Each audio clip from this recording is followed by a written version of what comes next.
All right, so here's the next part. Okay, I've set all my colors to the side.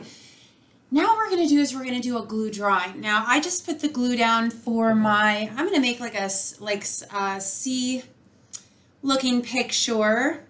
And I created some jellyfish. Guys, create whatever you want to create. If you want to create flowers, okay, let me show you that one. I'm going to come back to this one in just a second. But it is about to be May on Friday. We know April showers bring May what? May flowers. Okay. So for this, I want to make the jellyfish because I think it'll look pretty cool when I'm dropping the color onto them. But we could create a beautiful picture of our flowers. Okay. Now I have a lesson that is about to post in, probably be on by the end of the week, that we are actually going to create some flowers. So that's why I didn't do flowers for this one, because we're about to do a project that is florals. Okay.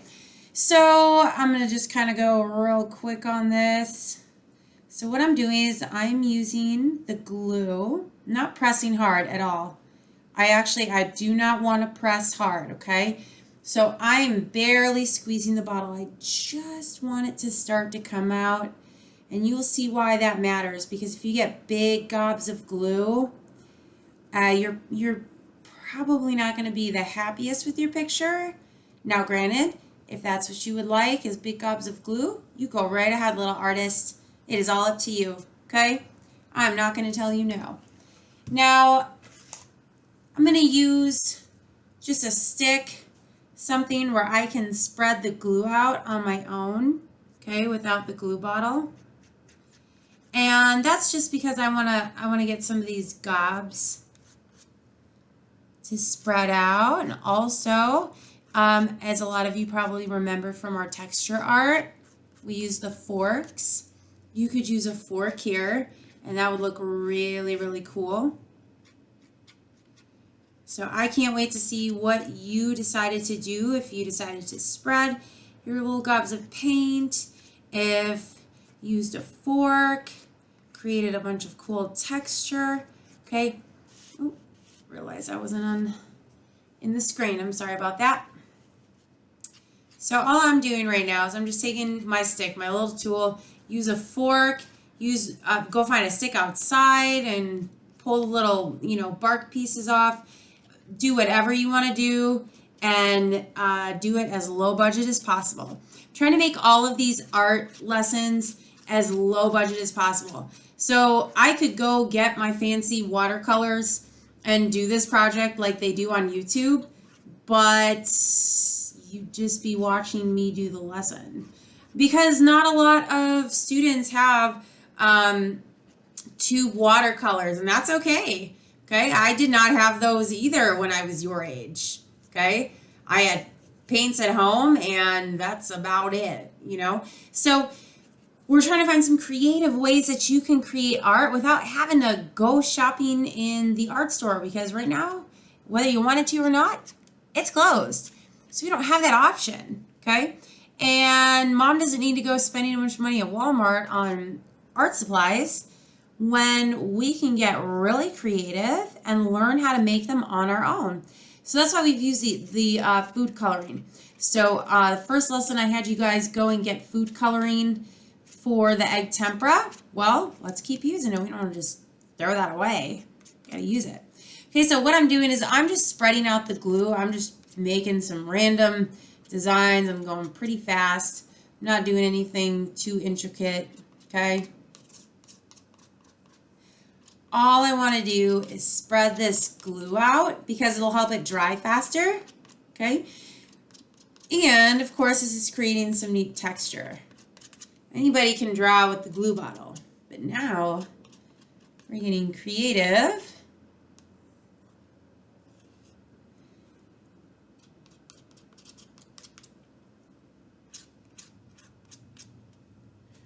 Okay, now you notice I didn't put the flower heads on. Okay. Wanted to get that done first. So now I'm just going to do some real simple flowers, okay? I'm not going to do anything too intricate, just for the sake of time, but you can, okay? So just because I'm not does not mean you can't, okay?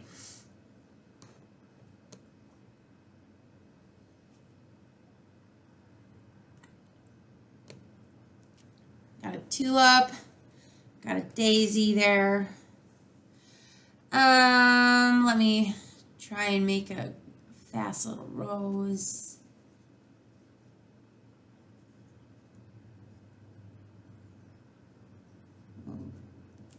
We'll call that a rose. And let me make one more small, cute little flower there. Again, remember, we are going to make flowers for our project real quick here. So the only reason I'm doing flowers is I realize that on YouTube, you guys have probably seen more salt painting videos that do that, or they do rainbows because they want to use all the colors. Okay. Since a lot of you with science are into living things, I know in 2nd grade we were going on some fun nature walks with Ms. Bass. So I figured I would do something that's relevant for science, but keep in mind, we're going to make some pretty neat flowers in our next lesson. So you could have 2 flower pictures, and that's okay. You do whatever you want to do, okay?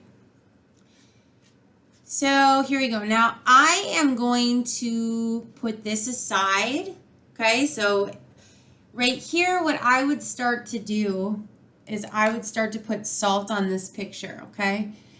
I'm actually going to go to my jellyfish. Now, Mom, you are going to want to use a cookie sheet, and I apologize, I forgot to set mine down. So I'm going to use an old cookie sheet, just something real simple, but it can catch the salt. Now I'm going to come back over here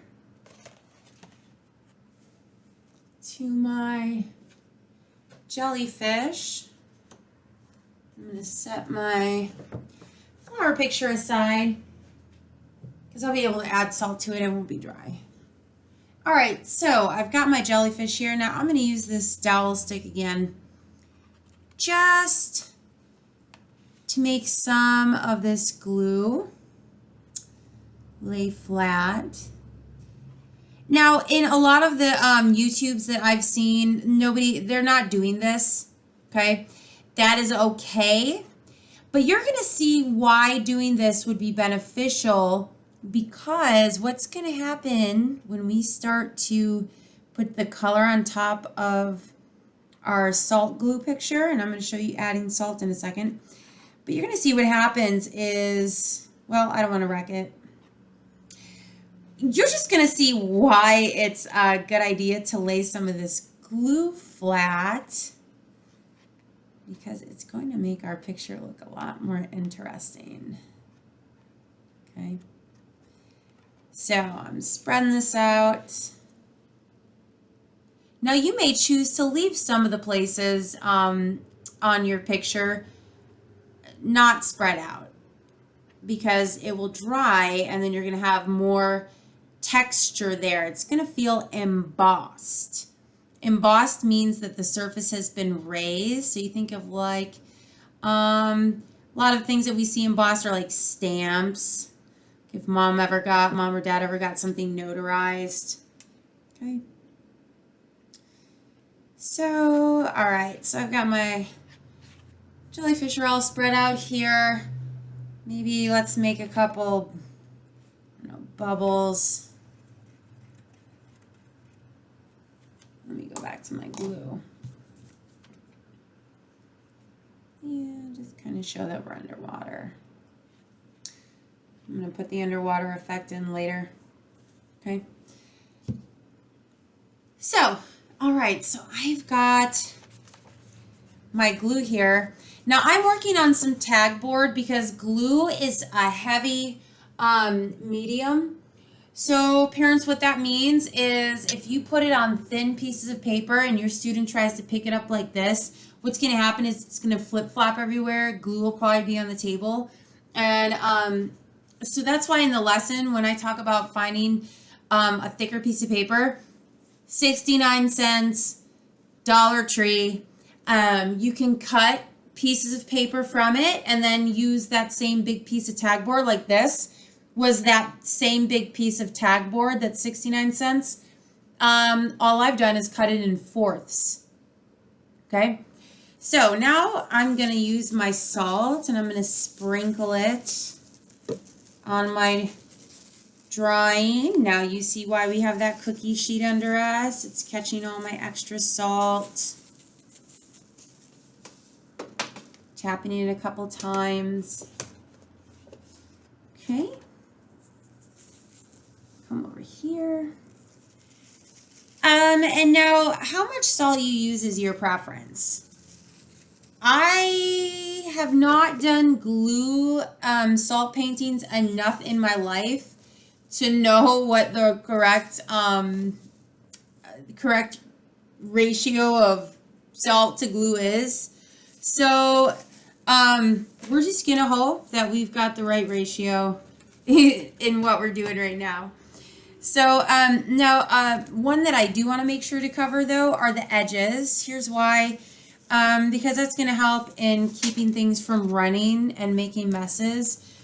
But I would encourage you, okay, I know it's hard to see on here. I'm going to see if I can lighten this up a little bit. It's hard to see, but down here where I've put a lot of salt on there, okay, you're going to notice what happens when I get color down here. It's going to spread different than up here, okay? So my suggestion is just to, and your student's probably going to want to dump salt everywhere. So I would do this with them and just kind of help them not go overboard on the salt, because it's good to just have it covered, but not have it piled on like I've done on the bottom here to keep things from running, okay? I wish I could show you this better. The texture, like you can tell I dumped salt right here. The texture looks very, very different than up here. And I don't know if my dowel stick will help move that around at all. Now it's all chunky now. So, now if you felt like you had too much salt, yes, we could just kind of scrape a little bit of it off. That can be very messy, so I don't recommend that. I say probably try to shoot for the correct mixture the first time, okay? Okay, so now I've got salt here. I'm going to move the, oh, actually, wait. Let me real quick put salt on this picture before it dries. So here are those flowers, and just in case you needed to see it again, Miss H is giving you that quick recap. So all I'm doing is I'm sprinkling. I put my salt in the cup. I'm just sprinkling it on, letting it run off. I'm not trying to just dump the salt on there. I promise you it will not turn out correctly. I do know that much about salt paint. Okay? You want to sprinkle it on and keep tapping off the excess. Now what's happening is the salt crystals are bonding with the glue, and salt dries things out. It sucks up the moisture. Okay, so friends, what do we do when it's icy out on the steps? We throw salt down on it. It's because the salt begins to eat away at the moisture or the ice, and as it's eating away at the ice, it's creating, you know, a slushy surface that we don't slip on as easily. Or if you've ever been at the gas station and somebody spilled gas, it kind of looks more like kitty litter, but there is some salt, phosphorus that's in there for soaking up oil and soaking up moisture. Trying to think of other instances, but salt sucks up the moisture. Okay, so that's why we're using this. So here, I know it's so hard to see, and I apologize, guys. I wish I had a better, like a spotlight or something. I'm hoping somehow you can kind of see that. But I have sprinkled salt everywhere. Okay. Now I'm going to set this one to the side because I'm going to work on the jellyfish. All right. So now I've kind of got some salt on my area here. So let me real quick. Always come prepared for the messes that I typically create.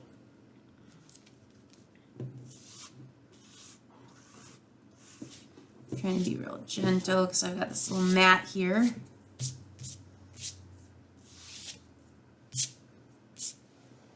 All right.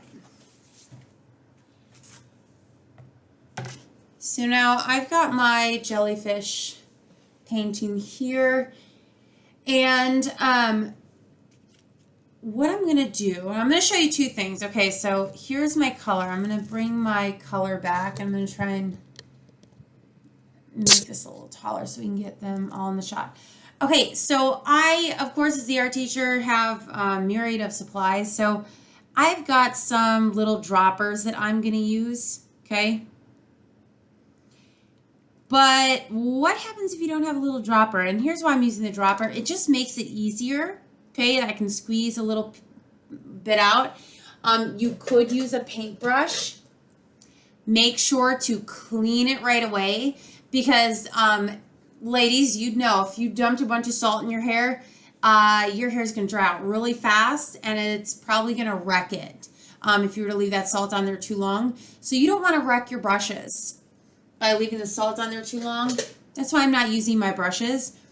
But here's what you could do. It takes a little control, but to use a straw. So you could use a straw. Just like when you're trying to sample a little bit of a drink, put your finger over the top. Got a little bit here. Okay. I take my finger off. And it'll kind of drip. That could be a challenge for younger kids. So paintbrush is probably the best. But I'm going to use the drops, the little eyedropper, just for the sake of time, okay? So I got one for each color. That way I can move pretty quickly through it. So first off, I'm going to take some blue, and what I'm going to do, so I'm going to show you here on this bubble. This is what's going to happen. Let's see if I can zoom in. This is what's going to happen to our salt drawing is that as we place our food coloring pigment on our drawing, it's going to start to radiate, okay? Now, I've seen lots of people do like rainbows and flowers, and you can see why now. For this, I wanted to do the jellyfish because jellyfish always have a ton of color on them because the surface of their, I don't want to say skin, but of their, I don't know, tissue? Maybe one of our science friends can help Miss H figure that out. What they mean of what I'm trying to say. But that tissue is so thin, okay? And it reflects light on the surface, so it's this beautiful, captivating show of color. And of course, anybody who knows anything about jellyfish, that is one of their, it helps them hunt. Helps them blend into the shimmering light in the water that underwater you would see because of the sun. Helps to hide them. So I am distributing, let me zoom back out here now. I'm distributing blue this in these different places. You're going to see why I'm being random with my blue. Okay, let me just get the rest of this blue out. Now, here's what's fun. Squeeze that out. Some of my friends that were in a few of my painting classes, that we put paint on our papers and then we were tilting them back and forth. Now here's what's great about the food coloring is it's thin.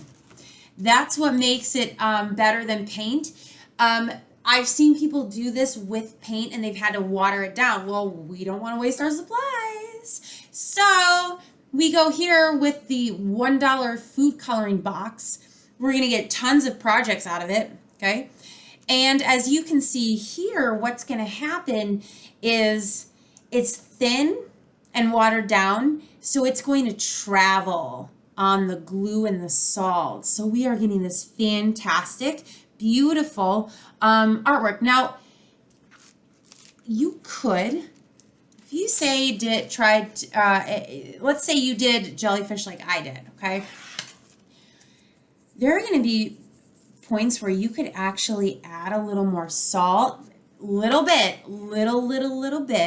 but just a little bit more. It'll help for some of that color to stop moving. It'll slow it down. It won't stop moving. I shouldn't have used that word, but it'll slow down, okay? So now I am first going to show you that we could have not mixed our colors in the cups. I think a lot of you know where I'm going because we did a lot of work in class mixing on our paper. And so I'm going to try that. Okay, I am going to grab some red. I'm going to set some red right next to my blue. Oh, did I grab orange? I might have mixed them up. Maybe I didn't.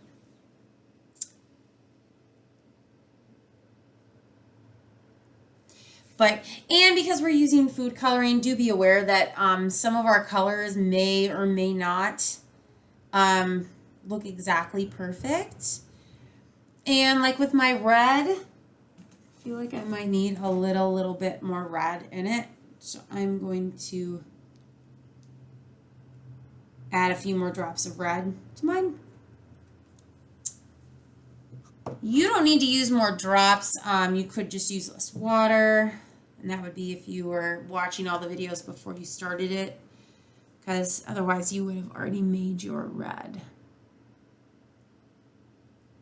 Yeah, see I added a little bit more red food coloring to the red. Kind of helps. So this guy over here, I'm just being real random. This guy. It's cool to watch it spread. So parents, this is great for the kids, especially. Ask them to slow down and take their time to watch the, to move the paper, watch the color as it travels. Great attention getter for good. Hopefully you can get it to stretch for 15, 20 minutes before they're like, Mom, what's next? But, so I'm going to create some green here. And I love this because it's going to create, like on the spots where my blue is really thin, because it had traveled, see how my blue is still traveling, the salt line. Okay, so I'm going to add some yellow in those thin blue spots, so that I get that beautiful tertiary color, yellow-green. Bet some of you thought you were getting away from color class. Nope. Color is everything in art. Students, if you were paying attention, I would love for you to teach your parents about some of the elements of art that we got to talk about. Most important being the first one in my book, which is line. Because without appropriate lines, so much of your artwork would be lost. Because if I don't have the lines of the flower, how would I know it's a flower? I could put color on the paper, but the lines are going to help me tell that it is a flower. Well, the next most important is color, okay? Because I could draw a beautiful flower with my lines, but that flower wouldn't really, truly captivate the audience until I added some beautiful color to it. So now I am letting my jellyfish just kind of swirl here. And do be careful because what's happening, I've got a limited workspace here, so I'm really trying to shuffle around things as I'm moving from one thing to the next.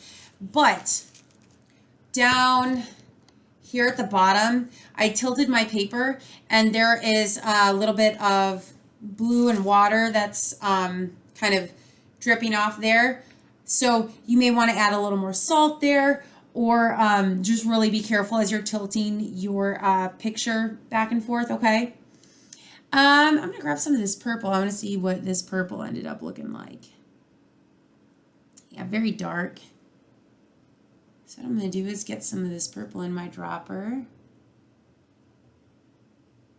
A little more red in it.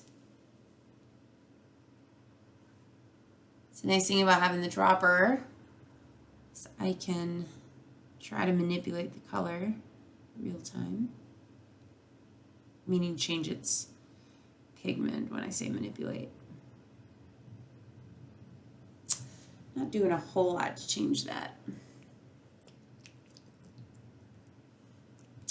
And that is the, with food coloring, the purple is, because usually what happens with food coloring, if you were trying to make purple, you'd be adding it to like a white base. So frosting, okay? That's the one everybody can probably readily recognize, frosting. What would happen is you'd be adding that to white frosting, and so that purple, while it looks really blackish here, it would actually have looked beautiful purple when you used it for like cakes, okay? So even though it kind of looks a little distorted, not so much purple here.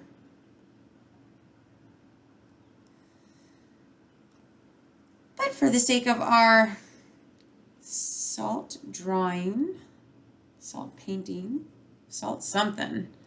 I don't know if we painted, drew, I don't know what technically we would call this. Because we drew with our glue to make our lines, sprinkled our salt for texture. And I don't even know if I would consider this painting. Maybe if we were using a brush, it'd feel like painting. But I'm just applying some blue in some of these spots where color hasn't made it. Now, after I'm done here, I am going to let this sit. Okay. And, oh, I didn't use our orange, the orange I created. I know there's some orange on my paper, but I didn't actually use the orange. Ooh, that's pretty. So let me, I bet there was a few of you like, ooh, Miss H, look out, you're getting close to that blue. Orange is across from blue on the color wheel, which means it's going to neutralize and create brown. Thank you, scholars. It's like I could hear your thoughts through the computer screen. So what I'm doing is just putting some orange in some random spots that I want. And I love how it's just spidering out. The colors just kind of tracking with the lines that we created. Now, here's why it's important, guys, that we didn't use a ton of salt, that we just sprinkled the salt on, because that allows for the pigment to also travel, okay? Down here, it's kind of where I had really put the salt on thick. It's kind of just stopped right down there, okay? So it seems like blue, green, and orange are the colors that we could see really well in yellow. My red didn't really seem to show up real red. I'm going to add a couple more drops, see if I can't get a little red to show up here, because even the places that I had put red ended up looking pretty orange.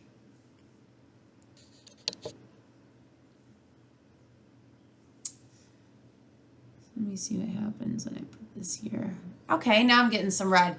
So I had to add quite a few drops to my red to get that real bright red. So that may just be what you have to do if you'd like to see some red.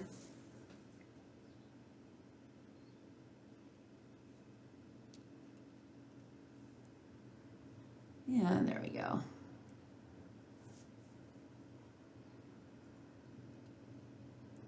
Oops. Now I had great teaching moment there. I squeezed a little too hard, and I had gotten some food coloring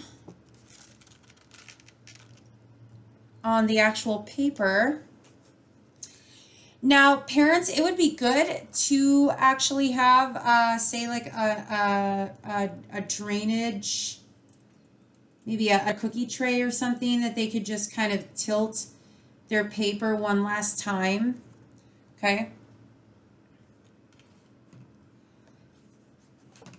So here are my jellyfish. Now, because this was not part of this project, I didn't do this first, but I would have probably watercolored this first to make my water, since these are jellyfish. And I could just dump my blue on here. I'm not telling you to do that, but if you had wanted a background first, say it was in a sky, say you did birds, or who knows what you did. Well, I will once you submit them, but you would have wanted to make sure to paint this first. Okay. Now you may say, hey, I learned a lot while I was doing this with Miss H. I'm going to do another one now that I know what to do. And that's why you'll see that I had said it's good to watch the video first and then do it. I always recommend that for any art lesson. I always watch videos first and then I start participating, because it's better to watch the instructor or the person doing the tutorial do it first, kind of get an idea of where we're going, see things that I need to consider before I start my project, and then get going on it.